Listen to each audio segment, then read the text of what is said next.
Good morning, friends. Today we will be discussing an important topic in the Constitution of India called fundamental duties.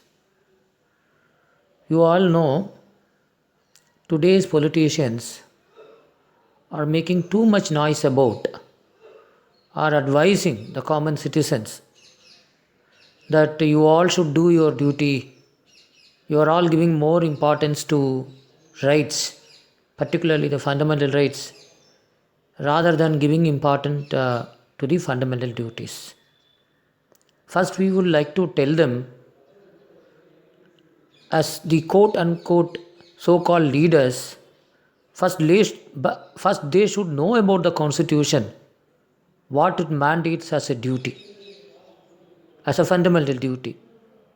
First, let them fulfill the constitutional mandate of what is being called as fundamental duties.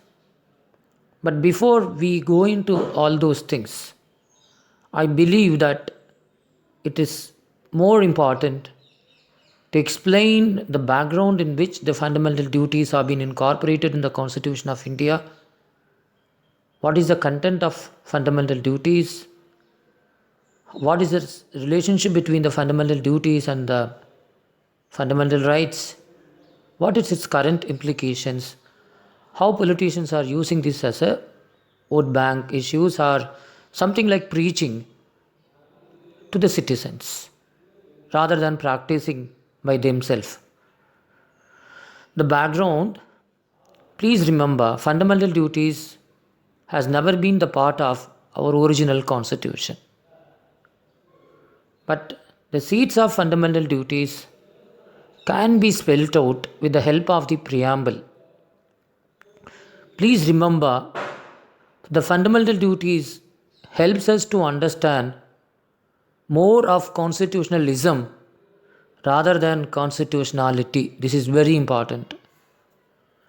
And the fundamental duties, the reason for not incorporating the fundamental duties is quite obvious.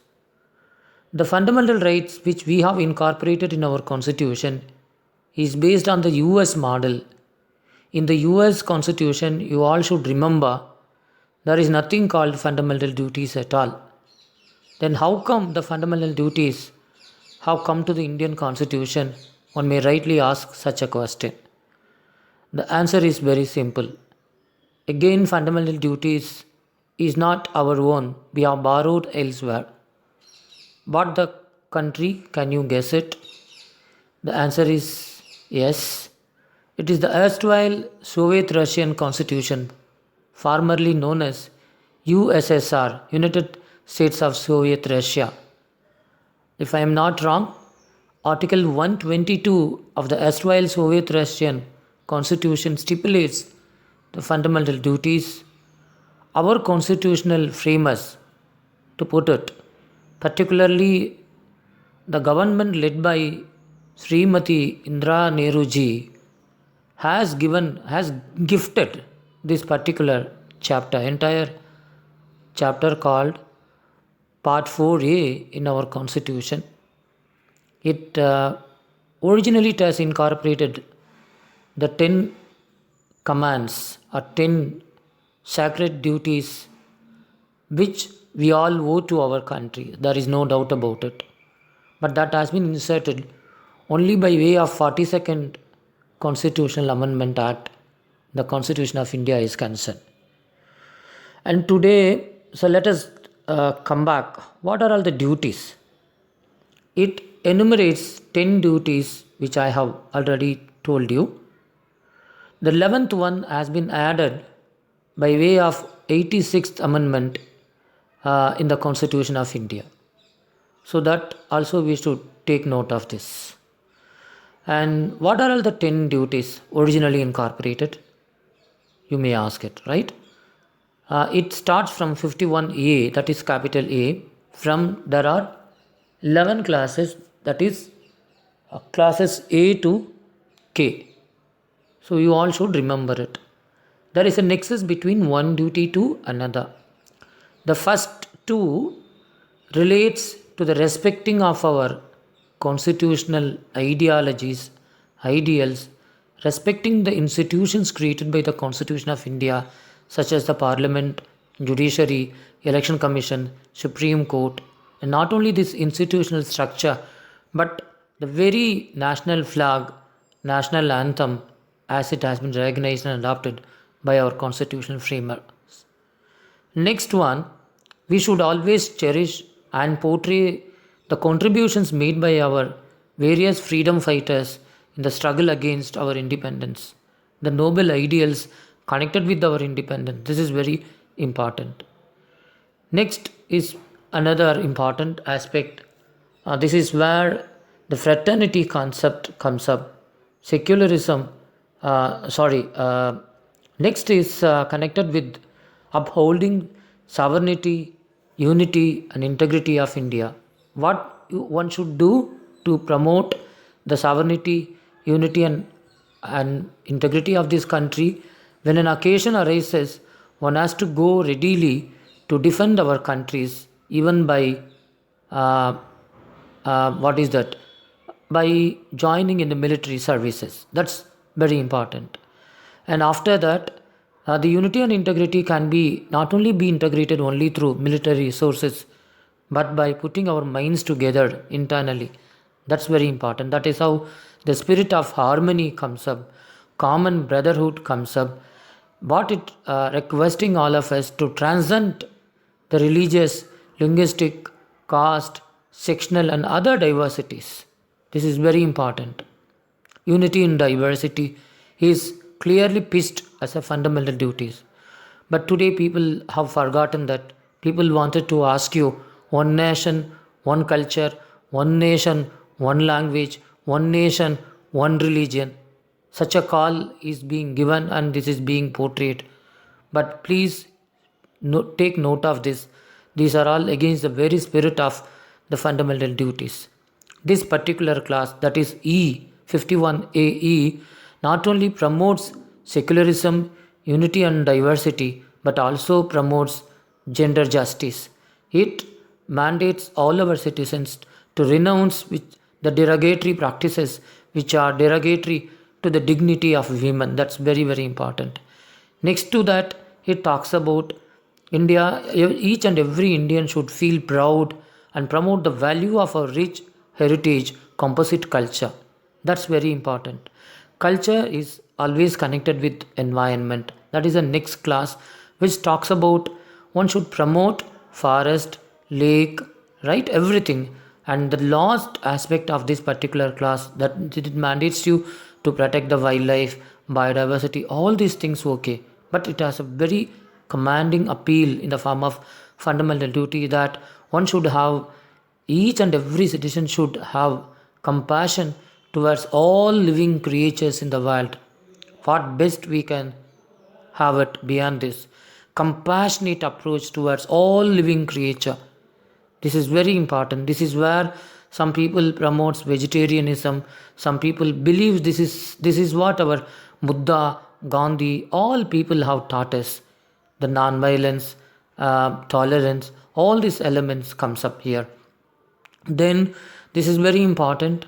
These constitution, the fundamental duties request us to fulfill one more mandate, that we all should develop spirit of humanism.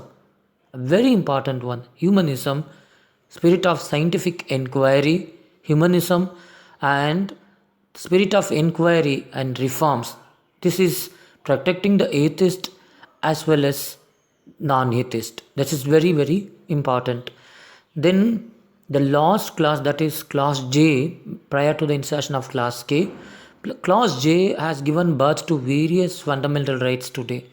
It mandates each and every citizen to contribute to see that an endeavor has been made to attain the excellence as well as in the individual walks of life as well as collective life of the citizens in this country, to see that the nation fulfills all the goals and aspirations, dreams set forth by our constitutional framers. To put it differently, each and every citizen should contribute to the goal that nation should attain excellence in all fields of all fields and all walks of life, thereby contributing the inclusive and sustainable development and to achieve the fullest potential possible of our citizens in the national building exercise. This has been enforced by our Supreme Court in P. Inamdar versus State of Maharashtra. Thereby, we got reservations in all the educational institutions, both in school education as well as in higher educational institutions, including professional educational institution. By enforcing this particular duty, today it has become two more amendments in the form of Article 15 Class 5 and Article 15 Class 6.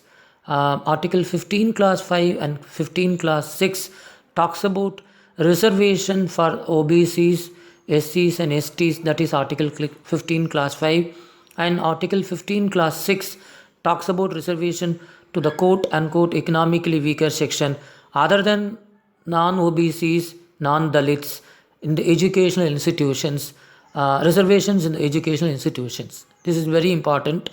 For this, the clause J of Article 15(1)(a) happens to be the bedrock. Apart from that, it has also contributed to one more. It has also contributed in giving birth to one more right called right to education under Article 21(a). This has been inserted by 86th Amendment in the Constitution of India, and this has been Class K is a duty only for the parents and guardian, right? At the same time, it has become a right for the children's of this particular country is concerned. But I'm afraid right to education should not be guaranteed only to the citizens of this country. It shall be made available for all the children, whether they are foreigner or otherwise. Once they are making their presence in this country, that shall be guaranteed. It should be remembered 21A never discriminate between citizens and non-citizens. It simply uses the word all children. So I believe the word all children shall take precedence because fundamental duties have been mandated only to the non-citizens, whereas fundamental rights are available to the citizens as well as non-citizens of this country. Of course, not all the fundamental rights, but there are certain fundamental rights which is available exclusively to the citizens, but there are certain fundamental rights which is available irrespective of your citizenship status, whereas fundamental duties has been mandated only to the citizens of this particular country is concerned. And I was telling you that the very secularistic fabric has been woven in the form of fundamental duties. So people, particularly this present government, right, portrays too much about fundamental duties. At the same time, they wanted to remove the word secularism from the preamble of this constitution.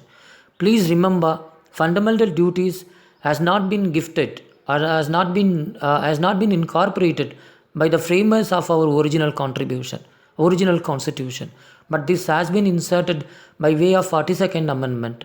People criticize lot many times. Certainly, I am also one of the critic against emergency. Nobody can like emergency. At the same time, Indira Gandhi government has gifted us this particular fundamental duties. Let us fulfill our duties as well as let us demand our rights. That will be the fine balance as to enforce our constitution, to see that our institutional structure created by our constitution performs to its fullest potentials, and our constitution will always be very vibrant and resilient. Jai Hind. Thank you. God bless you all.